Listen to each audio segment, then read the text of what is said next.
I'm as Director of Admissions for the University of Cincinnati. And UC is a large public R1 institution here in Cincinnati, Ohio, where I'm based. The student population there is just a little over 50,000 across 3 different campuses, and I led a portion of our admissions team, totaling about 20 full-time staff members, our student ambassadors, and our tour guide program.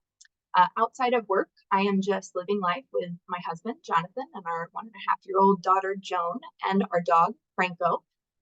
If you have ever heard me talk about myself in these settings, you've also probably heard me share that I'm Catholic. It's an important part of my life. So much so that my husband bought me something called the Catholic card game for Christmas. Think Cards Against Humanity, but humane and full of Catholic inside jokes. I also wrote Exerciser on here, and that and Catholicism are not related in this setting. Instead, it's because I do like to exercise. So I've been running long distance since high school. I've been weightlifting for about 10 years and just started when I met my husband, who's a personal trainer. So that's something that I think a lot of people, women in particular, should do a lot more of. And then unprofessional dancer. So not professional by any means, but this is something that when my daughter was really young, it was the only thing that would keep her calm. So she still loves to dance to this day. We dance around the living room. It is like my very, very happy mom moments there. So just a little bit about me. My archetypes are blue, maroon, and purple, which makes me the supportive and confident champion. As far as change goes, there was quite a bit of it during my time at Cincinnati. I had 7 bosses in 6 years at UC, led our team through changes such as a switch in style of pay from salary to hourly, changes in our operations team to increase the efficiency of our data input processes, moving the team from a test optional application review, to a test optional application review, implementing a waitlist to our admissions review as well, and moving tour guides from a volunteer status to a paid status. Last but not least, as many people endured, we really amped up our virtual visits through COVID, which came with a snowball effect of change all its own. So I've seen a lot, good, bad, and in between, such as when change is implemented really well, when it's implemented poorly, or when it's implemented and has absolutely no effect, which is almost as troubling as when it's implemented poorly. So today we'll talk about change management, what it actually is, what it feels like, why change needs to be managed at all, and then we'll dive into some components of change. One of the largest being the social infrastructure of the workplace. How do people relate to each other socially, but also as far as their roles go? Then I'll give some recommendations as well as a tangible tool if you can use if you're a manager to manage change without compromising your strategy. And then we'll end with some tips for employees as well, who ostensibly are just along for the ride when it comes to change. One of the reasons this topic is so important to our work is because change is constant. I venture to guess that every single client we work with wants to change something. They want to be up in apps, they want to be up in roles, they want to have greater efficiency, they're going to break into new markets. And then client or not leaders of organizations rarely come into their new position as that leader, assess the situation and think, yeah, this looks good, let's keep everything as is.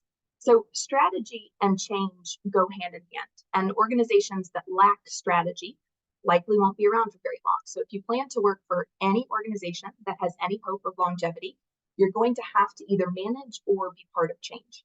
So what is this concept then of change management? And kind of a secondary question here, why does change need to be managed at all? So we'll try to answer both of those over the next couple slides. One business dictionary gives this definition of change management, which really focuses on just that literal process of moving an organization through a period of change from point A to point B, ultimately with the goal of achieving lasting change. So if you see the image to the left, there are several components of change, such as planning, executing, and then improving. There are a lot of graphics online that depict this exact process. Oftentimes they do it in a cyclical way. So once you initiate a change, that process ends with evaluating the results and improving for the implementation of the next change. I recently used an example in a client presentation. It was a completely different context, but I think this example applies here too. From my perspective, when you think about people in the world, I see kind of 2 primary types of intelligences, likely more, but 2 primary ones that come to mind. Some are just technical smarts, which is what my brother has, and that's why he's the engineer in the family. And then there's people smarts, which is what I have and why I'm here talking to you about change management, because change rarely feels like simply moving from point A to point B. Instead, it can often feel like this. This man right here is my great-grandfather. He's the first cat herder in our family. Herding cats. Don't let anybody tell you it's easy. Anybody can herd cattle. Holding together 10,000 half-wild short hairs, well, that's another thing altogether. Being a cat herder is probably about the toughest thing I think I've ever done. I got this one this morning, right here, and if you look at his face, it's just ripped to shreds, you know? You see the movies, you hear the stories, I'm living a dream. Not everyone can do what we do. I wouldn't do nothing else. It ain't an easy job, but when you bring a herd into town and you ain't lost a one of them, ain't a feeling like it in the world.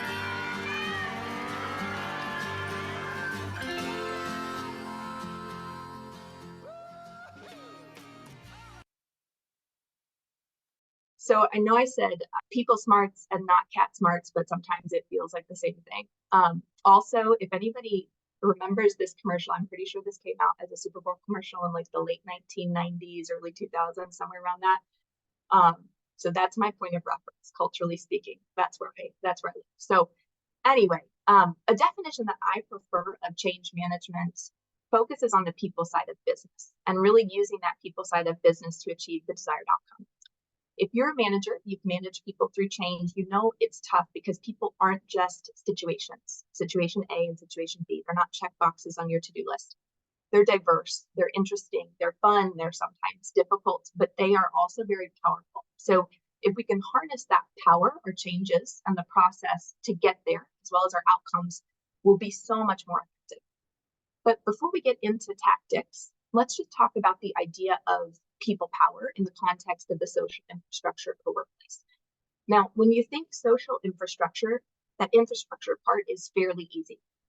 That is the way an organization is made up. What are the reporting lines? What are the employee relationships? Who are the external stakeholders? That's a big part of social dynamics. Another big part is each of these people's individual personalities, which in part dictates how they respond to change. So here we have a number of responses to change. Oh no, it didn't take. Oh well. Can you turn it off and on again? Let's see. Okay, we're going to stop a share. Bear with us. This is when I'm really glad this is not a client call and it's an internal call because you all are kind to us and let us have some technical difficulties. Okay, let's try this again. Boom, there we go. So these GIFs are inspired by your true stories of change.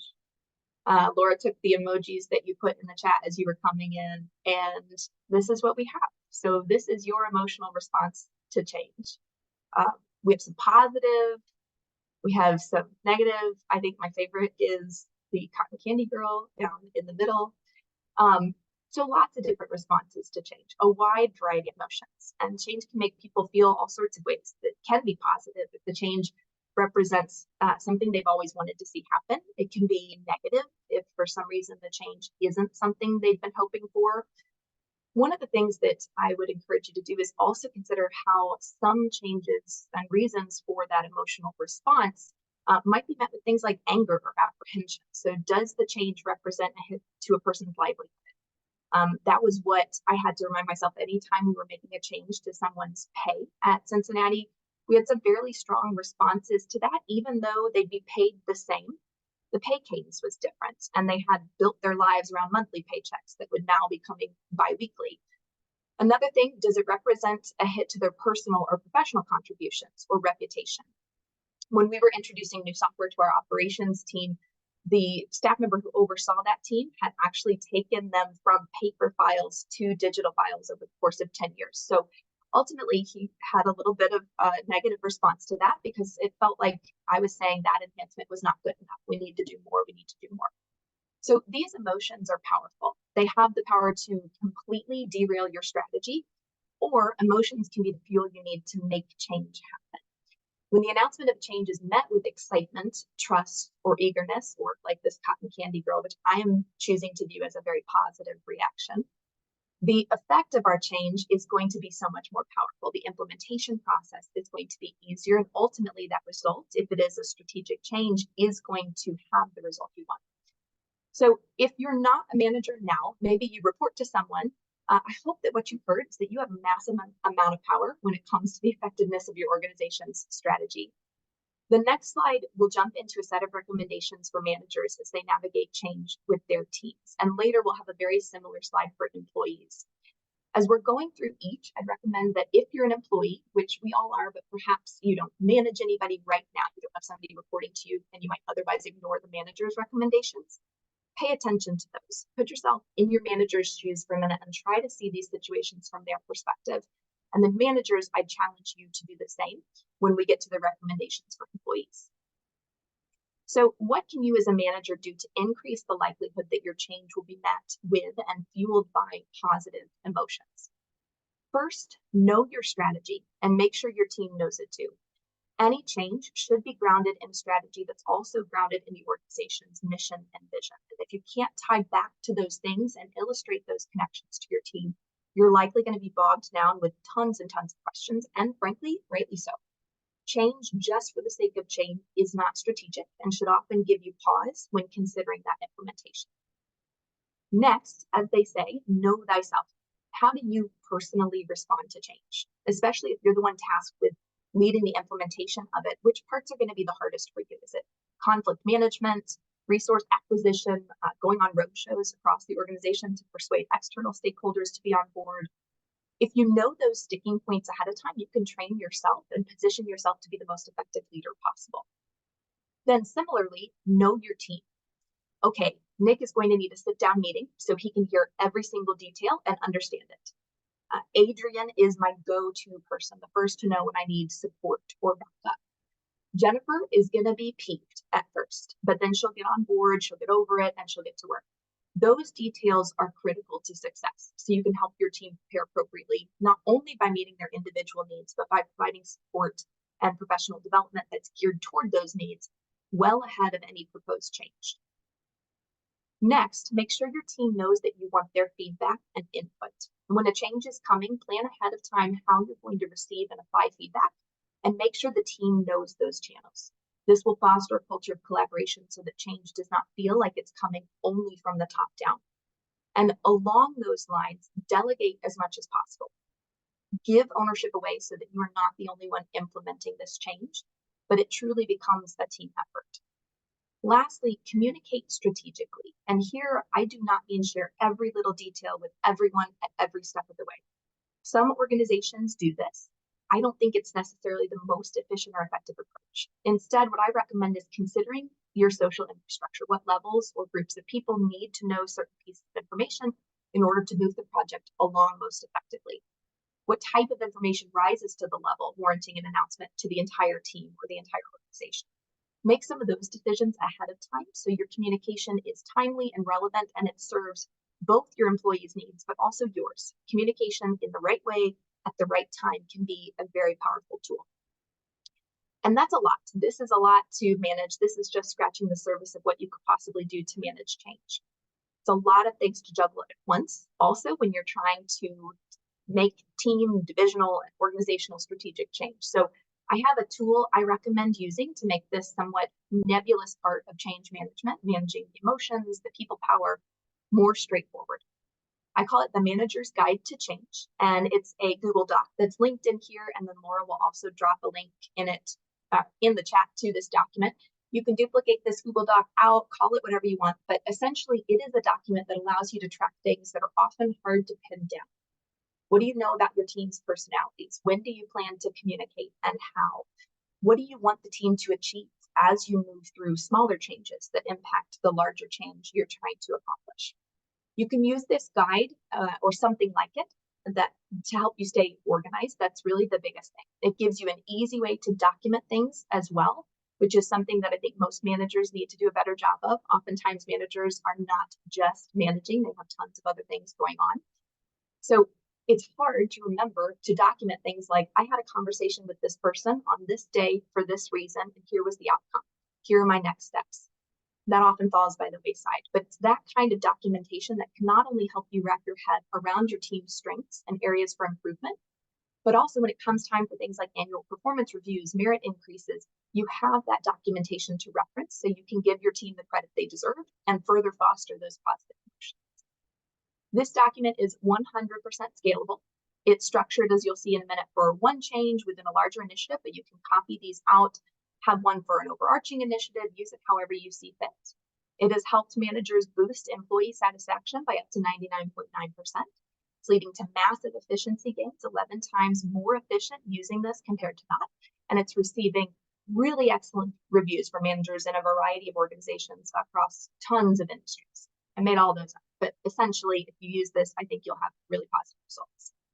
When you get these slides, you'll see this link, like I said, and Laura dropped it in the chat, but just to give kind of an overview of what it looks like if you aren't in it right now, at the top of the doc, you'll see a section where you can identify the overarching initiative the project is part of. So, for example, as part of a departmental reorganization, you are asking your project team to identify areas where they may be able to use more employees. You write yourself a brief description of the project where you identify things that you want to see happen. What are the outcomes? Where the project team might get stuck, and what opportunities they may have for growth by taking part in this project. This allows you later on to keep these things in mind so that you want to be able to give those opportunities, recognize those areas for growth, but also position the right resources for those places where they may get stuck. Then you identify the project team, add any notes you know about them, such as high communication need or team-oriented, great at including people. And then you write your communication strategy. When will you bring the project team together for the first time? Will that be in person, through email? When will you share initial findings out further? Will that be with the rest of your leadership team, the whole division? And at what intervals are you going to conduct regular check-ins with your project team? The last part of the document is a blank table where you can track your progress. Here, you're not focused on the outcomes, the tangible outcomes necessarily. Instead, it's things like, during our initial project team meeting, Carla didn't think they'd be able to find room for new positions. Workloads are just fine. What did you do? You actually challenged her to seek input from the team, which relates to one of the areas of opportunity you saw for the project team as part of this work. Another example would be that at the departmental meeting where you shared that Carla and Darwin would be conducting this assessment, you were met with excitement. So you want to capitalize on that by asking them to bring in one more person from the department at any level to help them. And that's something that Darwin is really good at, a strength that you identified for him. So ultimately what you're doing is making something that's intangible, emotions, strengths, weaknesses, tangible and trackable, so you can leverage the power that comes with it. As time goes on, you and your team will adapt to change. You'll figure out a rhythm, and changes will likely just start to be a little bit easier, kind of like a learning curve. Therefore, as you think about your strategy overall, all the changes that are required to implement that strategy, consider how you can time or sequence specific changes based on how difficult or complex they may be. Start with the easier changes. Establish some foundational skills both for yourself and your team. Then, as much as you can control it, layer on more complicated changes when you know you and your team are working well together through those moments. So now, employees, this is your guide to change. Remember that you and your reaction to change is a fundamental component of the success of your team and your organization. And these are just some recommendations that should help you manage change as well. First is know thyself. This one applies here too. Know how you respond to change. And if you feel you need additional training, resources, or specific support from your manager in those moments, let them know that and let them know that early. Then know your team. This one applies here too. You may actually know your team better than your manager does, or at least know them in a different way, which means you can be an asset to that team in a way your manager can't always be. Consider if your team needs encouragement. Do they need to be challenged? Do they need advocacy? And then step in as you're needed or as you're able. The third one here is know your manager. This is one that I think a lot of people forget. Change can be just as difficult or more difficult in some cases on a manager than it can be on their team. Most managers, unless they're just rude, want what's best for their team. So consider asking your manager how you can lighten their load or smooth the way for the strategy the team is trying to implement as a whole. Next is just breathe, take a beat. If you weren't expecting something, you just learned a change is coming your way, it's always a good idea to just pause before you react. When you pause, you can consider what is the right next step. And sometimes the right next step is just more breathe. Just wait, see what happens, and then go from there. Sometimes the next step is asking your manager for more information. Sometimes it's jumping in and helping where you can. But if you know you're a person who reacts negatively to change more often than not, that initial beat will help you approach your next steps, not from a place of negative emotion, but from a place of calm and control, which will ultimately make the impact of your next step much more effective. Next, consider looking at change as an opportunity. If your manager is looking to give ownership away, which was one of their recommendations, consider taking that ownership on. Whether it boils up to an actual promotion or just gained experience, change can often offer a chance for growth and advancement, both personally and professionally. And lastly, have fun.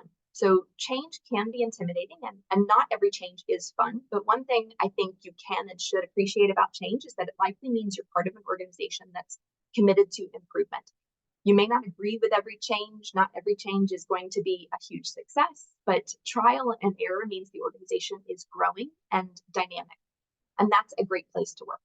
So ultimately, managing change means letting the power of people be the fuel for your strategy.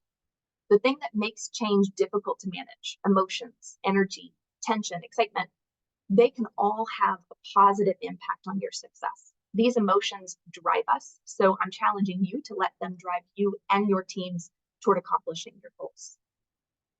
So with that, we have about 5 minutes left. So I'll open the floor for any questions. Laura, anything that came through the chat? Nothing yet.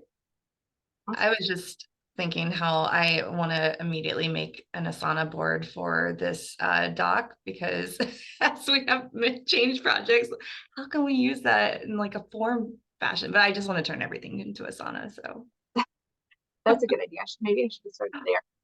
Ooh, Marissa asked, can we put the doc in the template gallery? I love that idea. Who can we speak to about that? I'm looking at you, Morgan Vargas. I knew that was coming. I'll work on it. Thank you. And feel free to just ask questions right out too. It doesn't have to be through chat.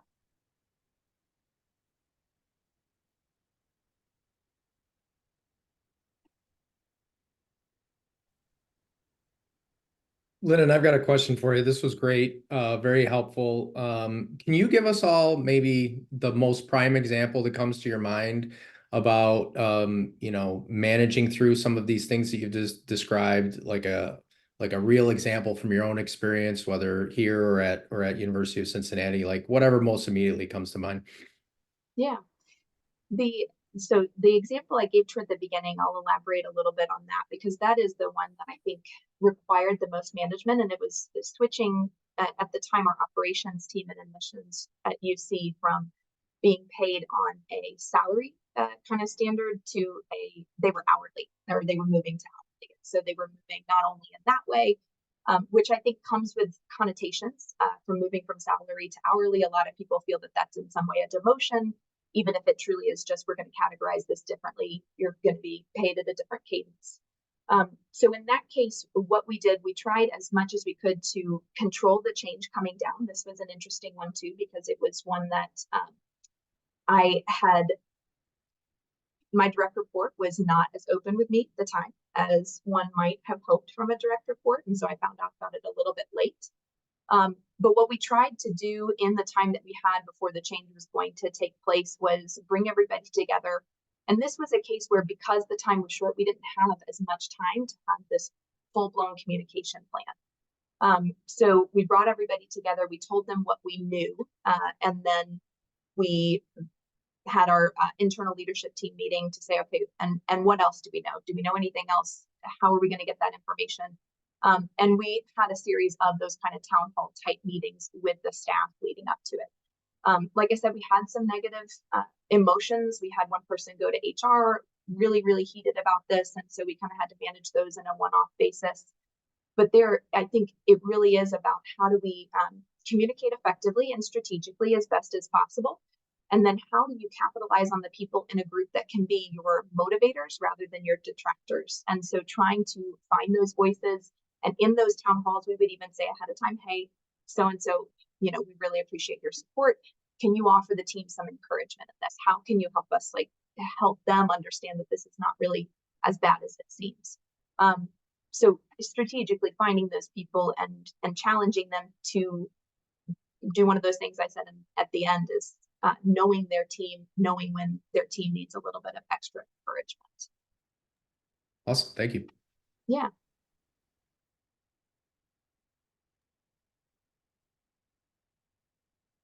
Other questions?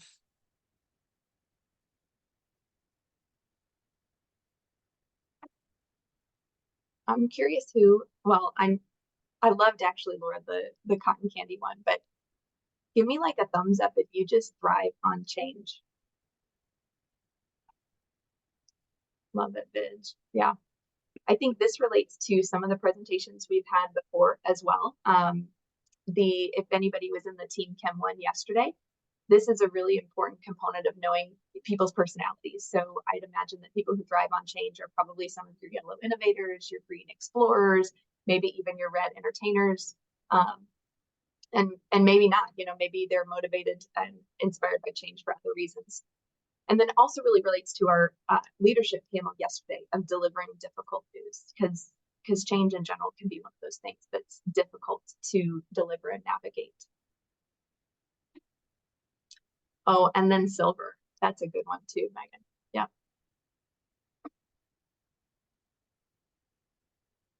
I think I also personally thrive on change externally, but internally I may be dying a little inside, and I'm sure that might be the case for a lot of people too.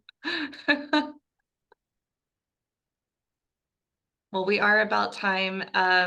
Lyndon, thank you so much for this. This was wonderful, and the resources that you shared are going to be super helpful as well. So thanks for joining, everyone. We will post the recording and the slide deck, and Morgan will post to the template library. Thanks, everyone. Thanks, Lyndon. Thanks, Laura.